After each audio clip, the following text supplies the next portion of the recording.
Hello ladies, welcome back to my channel. If you are new here, my name is Aisha. I'm a certified trauma-informed coach and manifestation guide. Excuse me while I get comfy here.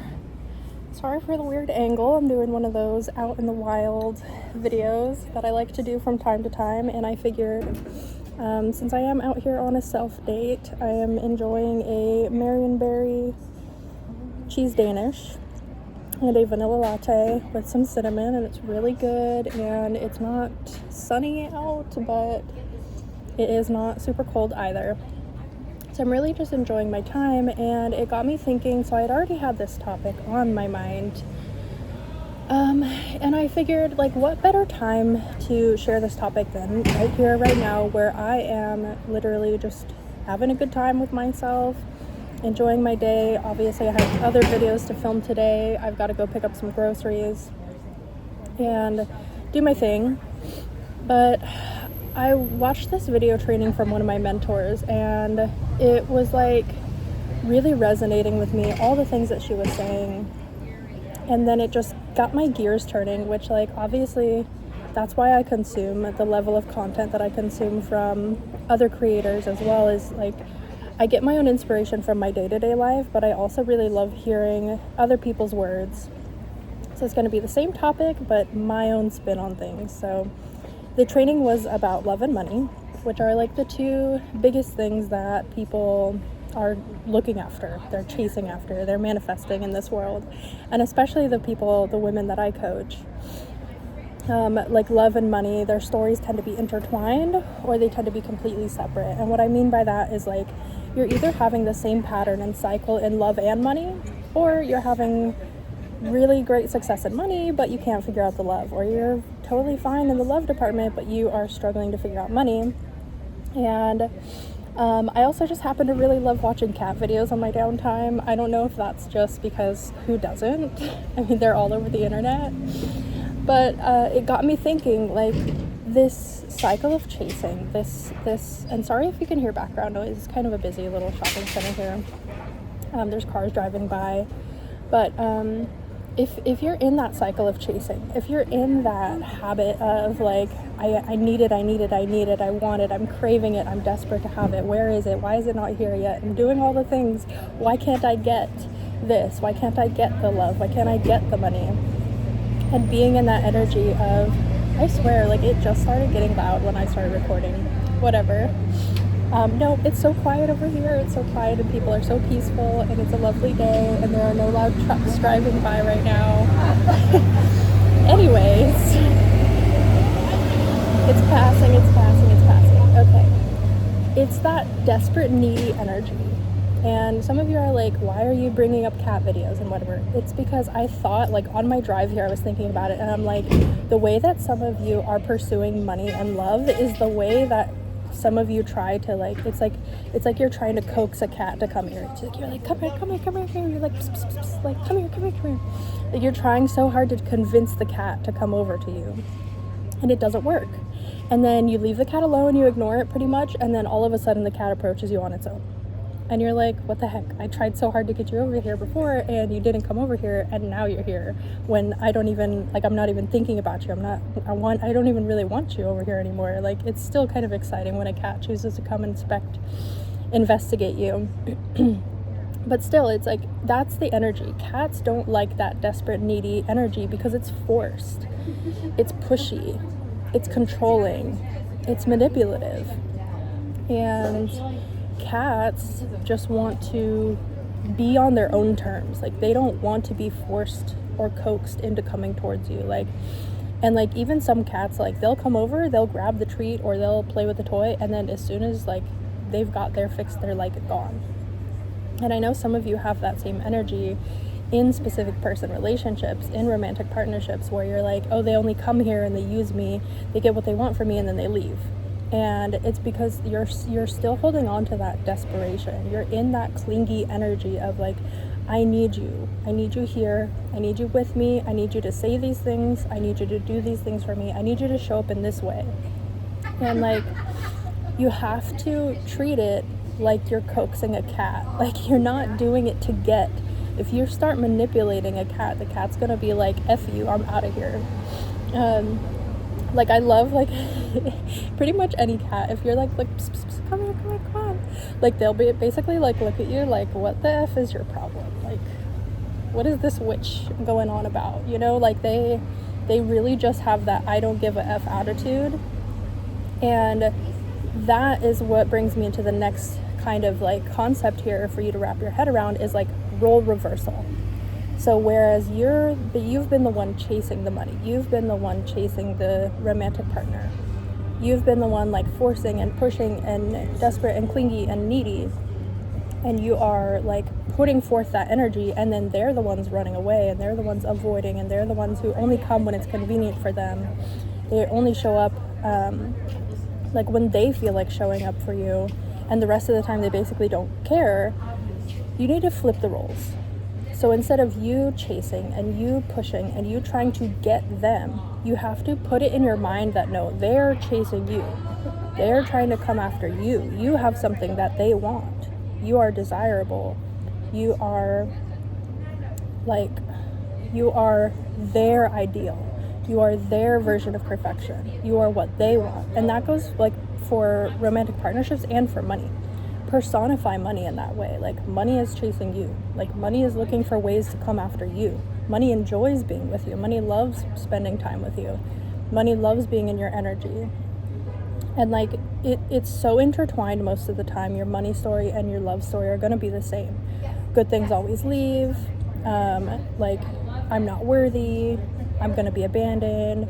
I'm going to be betrayed. It's never here for me. Like, all those same stories in love and money, like, repeatedly. Everybody has their own stories about love and money, but a lot of times, I would say more than 50% of the population, your love story and your money story are the same story. And the reason for this is because as a human being, we associate love and money with security. We associate it as a need. And while that's kind of true, human beings are wired for survival, and part of survival is the attachment of community. It is having other people show up for you. The more that you feel like you need it from the outside coming in, meaning the more you need the outside world to show you that you're worthy, to show you that you're safe, to show you that you're secure, the more energetically you're pushing that away. And there are a multitude of reasons for why you're going to push it away, but ultimately it comes down to, like, you don't feel worthy and deserving and valuable enough. You don't feel like you're a priority and you're important and you're good enough. And you don't trust it when it does come in. You don't trust that when money comes in, it's there to take care of you, and it can take care of all of your needs. You don't trust that when the specific person comes in, that they're actually there to stay and they're not there for their own selfish interests.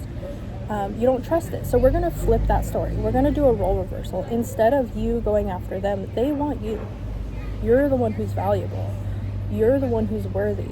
Of course money wants you. Of course love wants you. Of course it wants to stay with you. And the third concept I want to go over is, in a healthy relationship,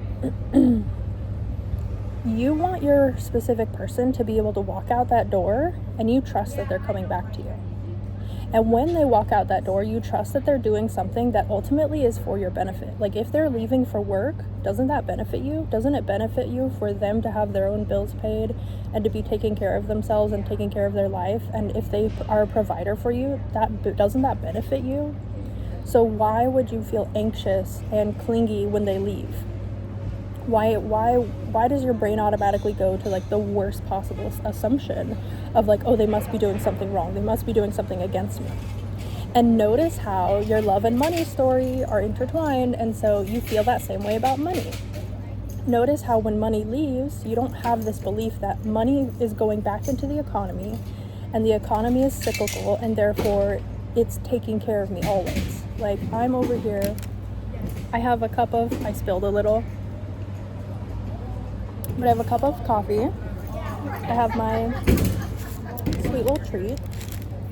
And obviously, like, I am wearing clothing. I am supporting businesses. I am recording this on a device that costs money. I have earbuds that cost money. My nails are done that cost money. Like, all of these things cost money. And when that money left me, it went into this economy. Now, if people stopped going to this bakery behind me, it would shut down. If people stopped bringing their money there, it would shut down.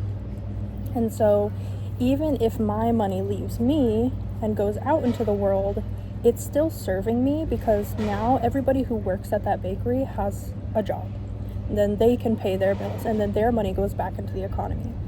And all the people who are also coming here as patrons, who are consuming the pastries, like consuming the coffees and teas and whatever, they're putting their money into the economy, because the bakery is not the one who is the source of all of those ingredients, the source of all of those products. They purchase those products from other companies, and then those companies go on to support other people and other people's families, and then those people get paid for their jobs, and then their money goes back into the economy, and it's this big cyclical thing. So I want you to like zoom out on the money story, zoom out on the money concept, and understand when money leaves you, it's going into this machine called the economy, and this economy machine is constantly taking care of you, even when you don't see it. So even when the money is not in your hands anymore, it's not in your account anymore, it's not in your present moment anymore, it has left you to serve you. It has left you for your benefit. It has left you for the benefit of other people.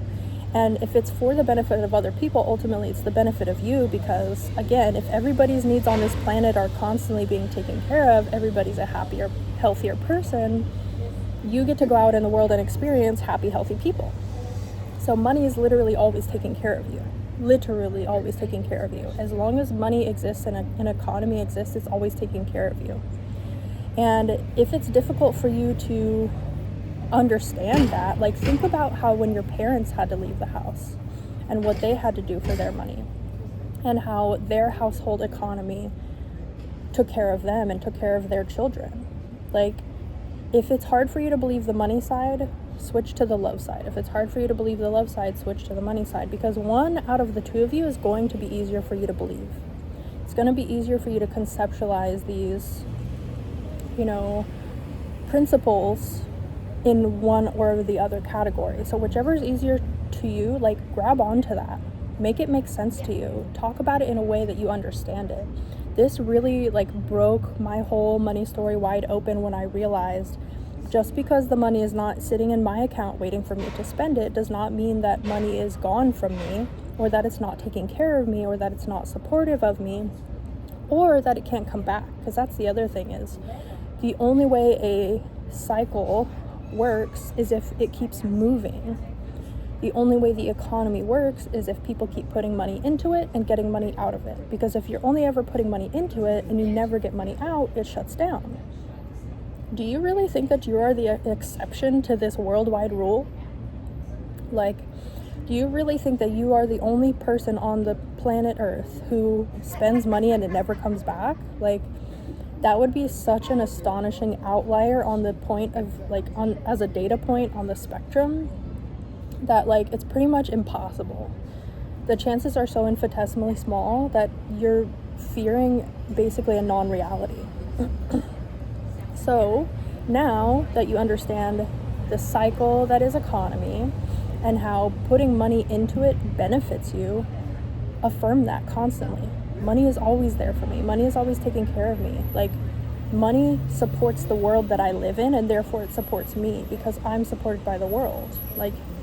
The only reason you have clean drinking water, if you have access to clean drinking water, because I know not all of you do, but the only reason that you have clean drinking water, safe tap water, heating and cooling in your home, electricity and all of those things, is because money has supported you. And the more that you see everything around you as money, I touched on this in another video. I don't remember if it was a Confidence Club premium video or if it was a regular video. My apologies, but I'll touch on it again. The idea that everything is money. Everything that you own is money. So money's literally always there for you. You're just not seeing it in the dollar form of money. But if it would cost you money to replace it, and if it costs you money to get it, then it equals money. 5 plus 5 equals 10, no matter whether you're holding the 2 5s or you have the 10. It doesn't matter. It doesn't matter what part of the equation you have in your possession, you have that thing that is worth value. And even if the value depreciates over time, that's not what we're talking about. We're talking about the fact that you are constantly surrounded by money and constantly supported by money.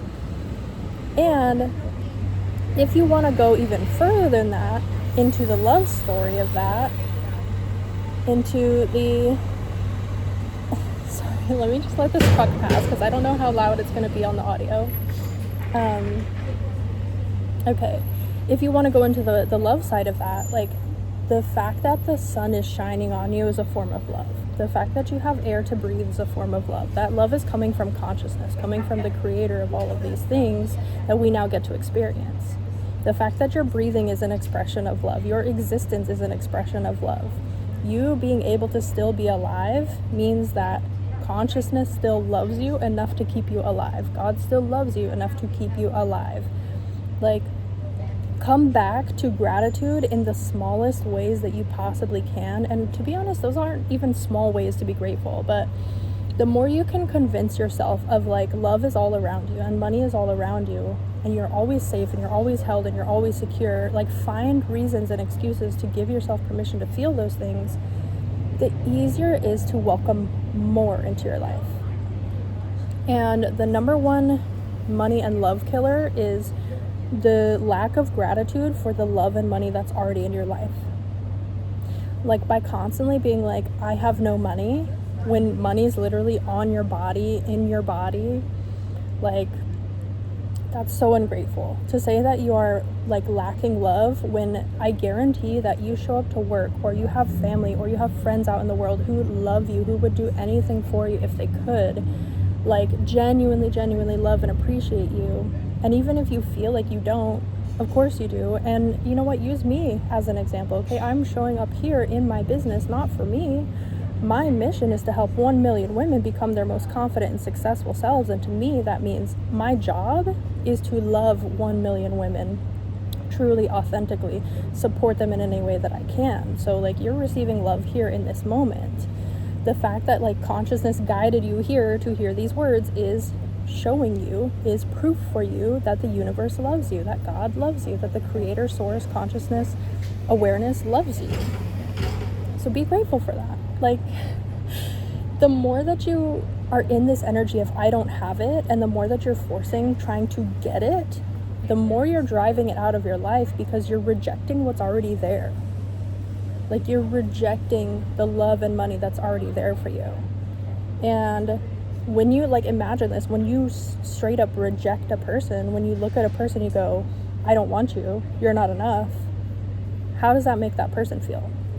You're energetically doing that to all the money and all of the things that are worth money, like clothing and, you know, electronics and your bed and your toothbrush. Like, all of those things cost money. And the more that you basically energetically are talking to these objects saying, you're not enough, you're not good enough, you're not worthy enough, you don't make me feel good, you don't make me feel safe and secure and cared for, like, do you honestly think you'll be rewarded for that behavior? Do you honestly think that energetically you're going to bring more abundance in if you're rejecting the abundance that's already there? And I mean, and that's your answer. However you answer, that's your truth. I can't stop you from that. But really put that into perspective for yourself, that if you want more, appreciate what's already there. Like, and this goes especially for, wow, that's a really weird looking fly. This goes especially for people who are going through depression and anxiety. When you're in a state of anxiety, what you don't see is peace. You're not acknowledging the peace that exists within your life. You're only focused on the fear. When you are in a depression, you're only focused on the fact that you don't feel joyful, you don't feel happy, you don't feel appreciative. Oh my goodness, it's like getting so loud. I'm so sorry. And so the way to get out of that is to go, you know what, I can be happy about my shower.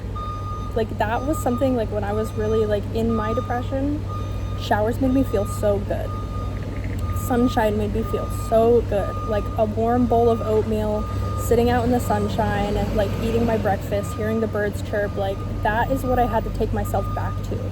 If that was the bare minimum that I could be appreciative of, I was making sure I did that every day that I had that available to me. And it got me out of it, like step by step. I was like, wow, I'm really appreciative of the clothes that I have. I'm really appreciative of this one friend who's always there for me. I'm really appreciative that this one family member is always there for me. I'm really thankful that I feel supported in this way. And like little by little by little, it built to the point where I was like, oh, actually life isn't that bad.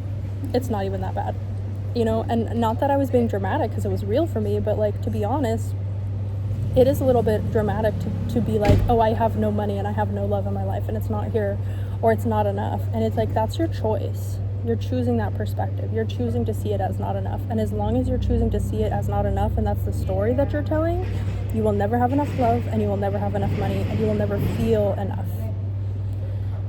So, before it gets loud again, I do just want to thank everybody for visiting, and I really want to appreciate all of you for taking the time to like resonate with these lessons, to like absorb them, to like get your gears turning and churning and come up with new ideas and concepts that help you to understand, and come up with affirmations and scripting and visualizing that helps you really grab onto these topics and like digest them and let them like absorb into your being, because it's powerful and it works. Like, I'm living proof that it works. My mentor is living proof that it works. And like, there's plenty of other women out here. Like, we're helping people, we are serving people, we are here joyfully showing up because it worked for us and we want it to work for you. So I have full faith that this video and everything that I taught you, despite how noisy it got in the background, is going to take you to the next level, and it's going to get you that one step closer to your love goals and that one step closer to your money goals, and build that relationship with you, like build the relationship between you and love and you and money on a deeper level. So thank you for watching, and I will catch you in the next one. Bye.